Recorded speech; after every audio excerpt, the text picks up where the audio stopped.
Hi, this is Marek from Tryb Solo. Today I would like to show you a game called Halls of Hegra.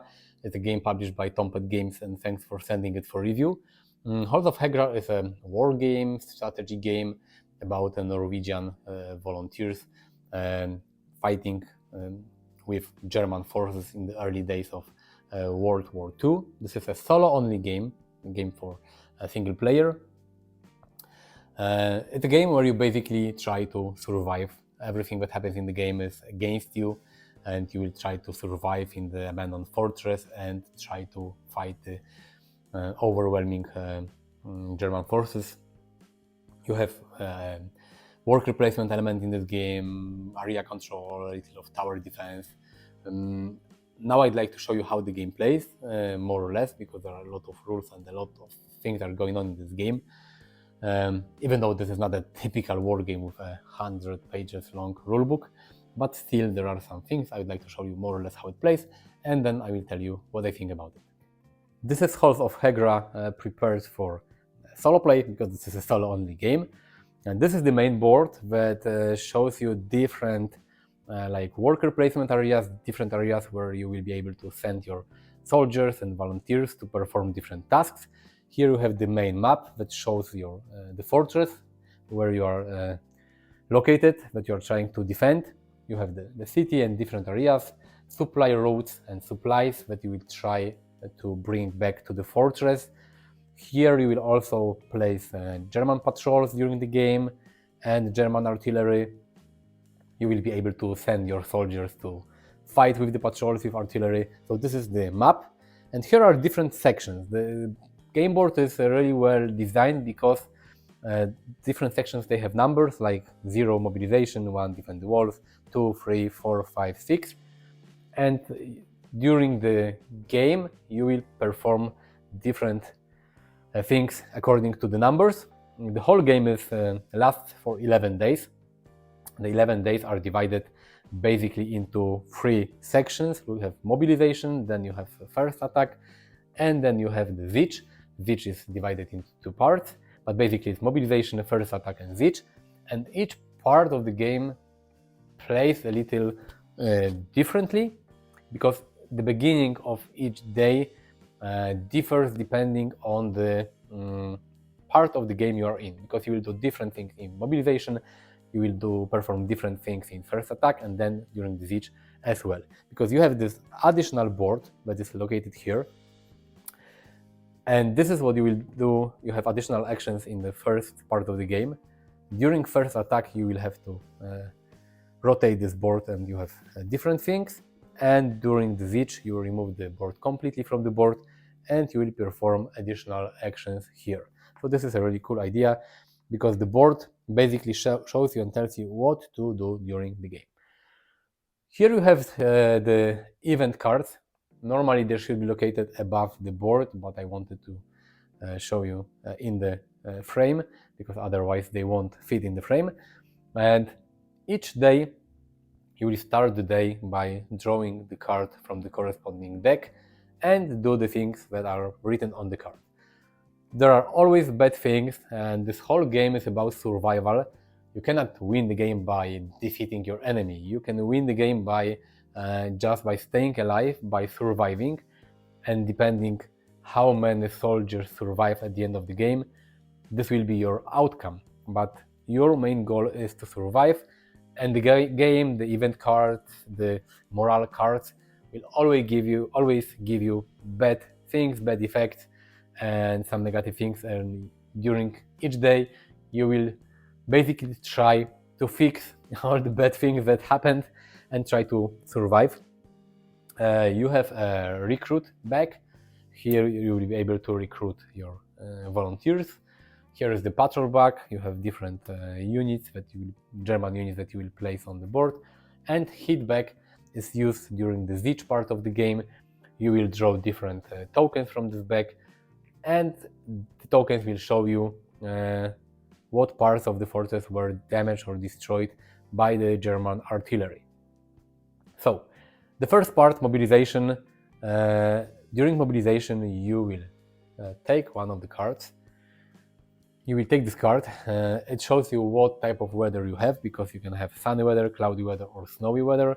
Snowy weather is the worst, because during snow you will travel less spots on the map, and it will be harder to remove the snow, because you will also try to remove the snow to uncover different parts of the fortress, because removing the snow will allow you to gain additional spots, additional, I don't know, guns and different rooms. So after you perform the text written here, like here it says remove one missed token from the hitback. The hitback contains different tokens that shows you what part of the fortress will be damaged, but it also contains some missed tokens that shows that the artillery just missed. So this event card, this nice card, tells you to remove one missed token from the hitback, so the chances that the artillery will miss will be lower. Then you have to add to the recruit bag, at the start of the game is just one doubt token, and believe me, they are not good.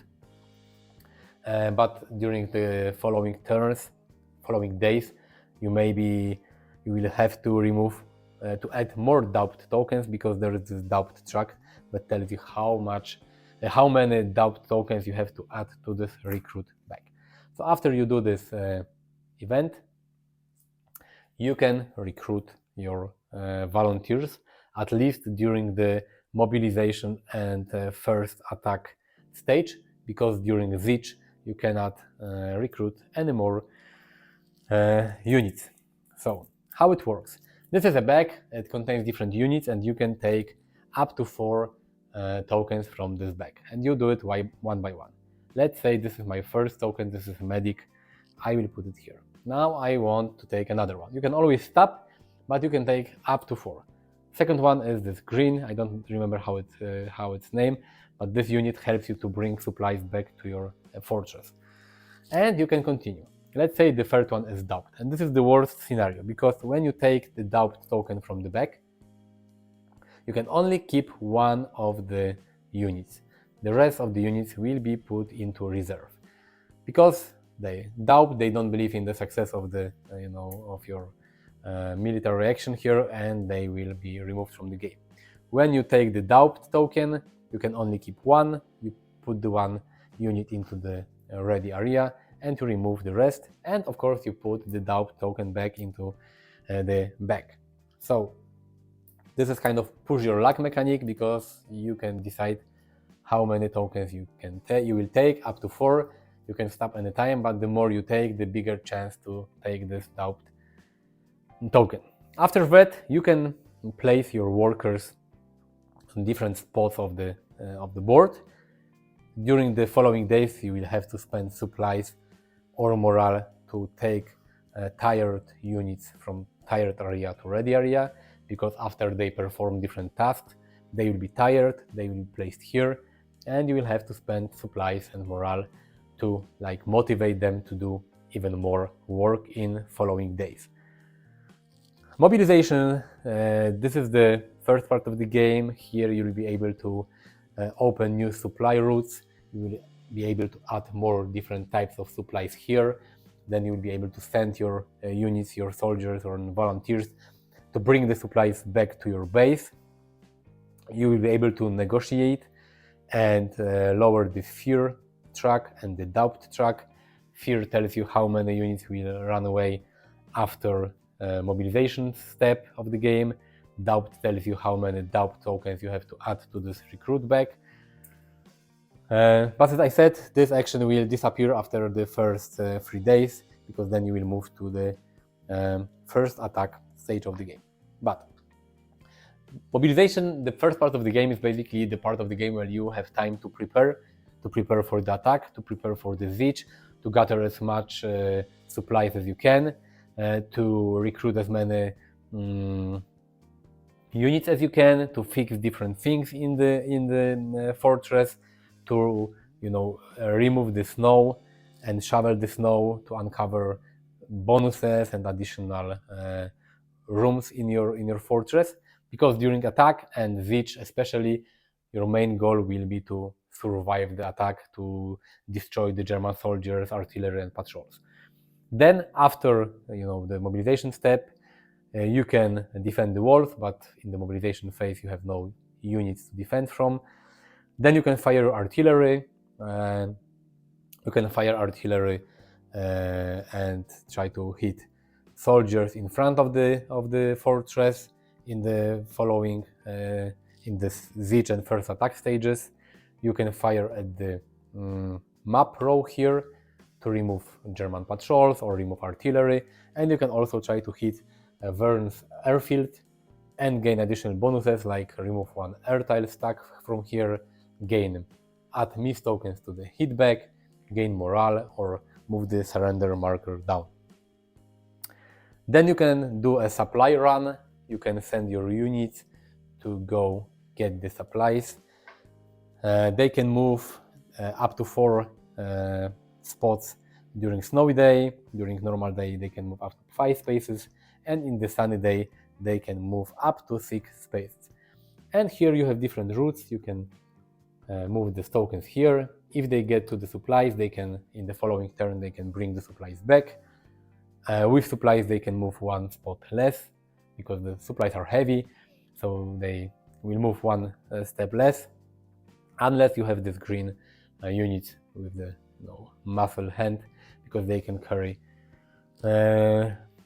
supplies without any penalty. After that you have the maintenance phase, where you can shovel snow. You have this whole stack of snow tiles. If you shovel the snow, you move this token, this truck, to the left. When it goes to the far left side, you can uncover one of the tokens here. And for example, here you can counter patrol. This is additional worker placement spot. You can get some supplies. You can, like hidden tools. You can find water, new supplies. You can find a radio room that will help you during the game. So this is very helpful. You can find additional gun. Repair. You can repair different spots in the keep, in the fortress. When there is a token on the board somewhere with this black lightning, it means that this thing is broken and you can send your units to repair them. Each worker placement spot has got number, like here for example ×2. It means that you have to send 2 units here. For example, here shovel the snow, it's ×1, so you can send 1 unit. But for example, if you have this green unit, you can put it here and it counts as 2. So different units, they have different abilities. Here you can bolster. It means you can add miss tile to the back or up, make your defense higher. You can promote regular volunteers to soldiers, because soldiers are the only units that can fire artillery. Or you can inspire and move your morale track up. Then there is infirmary. There's the place where your wounded units will go. If a unit is wounded, you have to roll a die, and depending on the result, you have to place the unit in one of the 3 available beds on the number shown on the dice. The lower the worse, because at the end of each turn the wounded soldiers will move 1 space up, and when they are removed from here they go to tired area, and you can use them again in the future. You have only 3 beds. If you have more wounded units, they go to the waiting area. At the end of each turn, units from waiting area, they go down. If they go here, it's the morgue. It means they died, they were not cured. The patients in bed go up. And then you check your morale. You have morale modifiers, depending on the stage of the game, number of wounded units or dead units. You will move the morale down. You can move it up during different actions. Here is the morale track outcome. Sometimes you will take cards from the high morale deck, and they are positive. They give you some bonuses. If your morale is low, you will take a specific number of cards from the low morale deck. The number of cards you take is written on the board. The lower the morale, the more cards you take, and the higher the morale, the more good cards you can take. Then you check for surrender, and then you check if there are enough healthy units in your fortress. If yes, then you will progress the game to next day. if there is this token, this icon showing German patrols, you have to take patrols from the back. Here, for example, it was 2, so I will take 2 of them. They have numbers here, and you have to place them on the map on the proper row.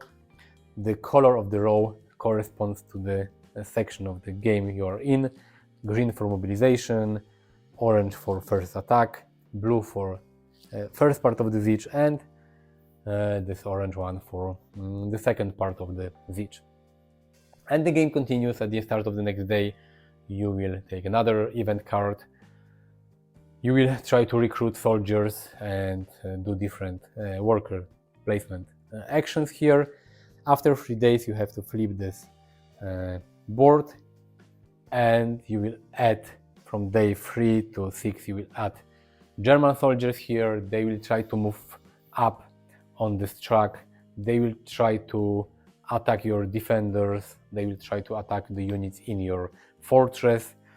After another 3 days, you will remove it completely, and you have the siege part of the game. You have even more places here, more German soldiers. They look like this. You place them on the map depending on the outcome of event cards. They will use grenades to destroy the walls of your fortress. They will try to hit you. You can use machine gun and defenders. And after 11 days, if you survived, you will have to resolve one final card. This is last stand card. You have 3 of them. This is the final German attack. If you survive it, you will check how many healthy defenders are alive, are survived in your fortress, and you will check your outcome on this track. There can be truce or German retreat, honorable surrender, or unconditional surrender. This is your failure. So this is basically how the game plays. During a siege, there will be German artillery placed on the map as well. The artillery will fire each day. You will take tokens from this bag. They can lower your supplies, injure defenders, lower your morale, destroy different rooms and equipment in the keep.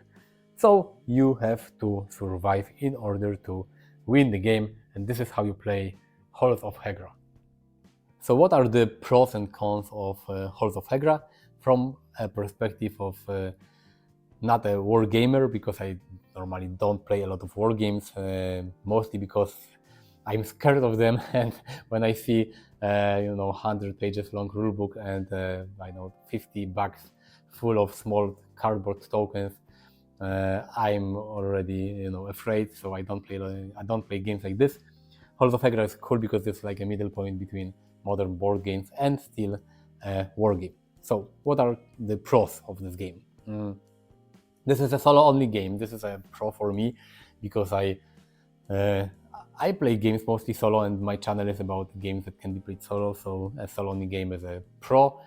The game was designed for playing it solo. It's not a solo mode that was attached to this game at the end of the design phase. This is a game designed for solo gamers.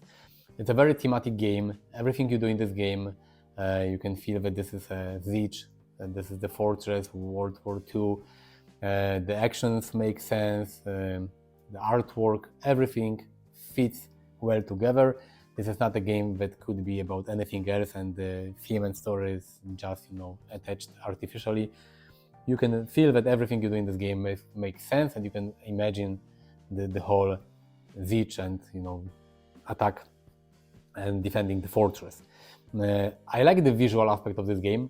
The game board looks like a command center of a commander in the fortress. You have the map, you have different areas, stats and stuff like this. It looks really cool. The artwork on the card is really cool. There are some typical board game small cardboard elements that are not really nice to use sometimes, and you have to use a lot of the small cardboard tokens, but generally the game looks really interesting and nice on the table. I like that the game is divided into 3 phases. You have basically mobilization, then you have the first attack, and then you have the siege. Each part of the game has some has different worker placement areas, some additional elements, like in the first phase you're trying to open new supply lines and you try to recruit as many volunteers as you can, and in the final stage you try to fight with German forces. You can use machine guns and stuff like this. So there's a small board that shows you different parts of the game, and the board has different gameplay elements. It's cool. The game is divided into 3 parts, but each part feels different. I like the rulebook. It's very well written. It explains everything really well. There were some small things that I had to search for on BGG website, but generally the rulebook is interesting. The rulebook is cool, well written, but interestingly it also contains some historical background and some history and some historical fact about the siege, about the fortress, about this German attack. And it's really cool because apart from playing the game, you can also learn some history. Another cool thing is that the game includes some variant that lets you make the game a little easier, because the mobilization phase is longer, so you have more time to recruit more units. You also have a few mission cards that add another layer to this game, that you have a mission that you have to complete. What are the cons? The game, in my opinion, is very random. You have a lot of dice rolling, you have 3 bags with German patrols, with artillery, with recruits, and a lot of things depend on the luck, which tokens you will take from the bag and which volunteers you will be able to recruit. Sometimes the luck can be very punishing and you will lose because you had bad luck with recruiting or with dice rolls. So this is a very random game. If you don't like randomness in games, stay away from Halls of Hegra. I don't mind, because for me it also fits thematically. War is not predictable and a lot of bad things can happen just of bad luck. So it fits the theme, but you have to know that this game is random. Another thing, that the replayability in this game is, you can say, so-so. You have a lot of different event cards, and there are different. Each time you play the game, you will recruit different units. You will maybe uncover different rooms by digging the snow. But the general goal of this game is always the same. You have the siege, you have this fortress. You have to stay alive and you have to survive. From each time you play the game, you will have the same goal. There are no different, scenarios on things like this. So you wouldn't want to play this game 5 times a week, because after 2-3 weeks you will have enough of it. And the last con for me is there are a lot of small rules, micro rules, a lot of rules in general. The rulebook is well written, but for me it was hard to remember all the smaller rules. I always had the rulebook open on my table, and I had to check different things here and there, because it was not really easy to remember everything, especially when you don't have any help, and a reference sheet and a reference cards that will help you. A lot of things are written on the game board, but not everything, and especially with the different phases, they play a little differently. So you have to check a lot of things in the rulebook in order to play the game correctly. But in general, it's a very interesting game. I wouldn't say fun, because the war theme, word fun doesn't, it's not okay with war, but it's a very interesting game, very well designed, very well developed. It plays really well, and it's a game for solo players. So if you always wanted to play a war game, but you were afraid of the more complex war games, this one is a great start, because it has strategy, it has, the theme is about, siege and attack and war, but it's not as complex as some heavy war games out there. Click the like button if you like this video, subscribe to my channel, visit me on Facebook, Instagram, Twitter. You will find links in the description of the video. Thank you for watching. See you next time. Bye.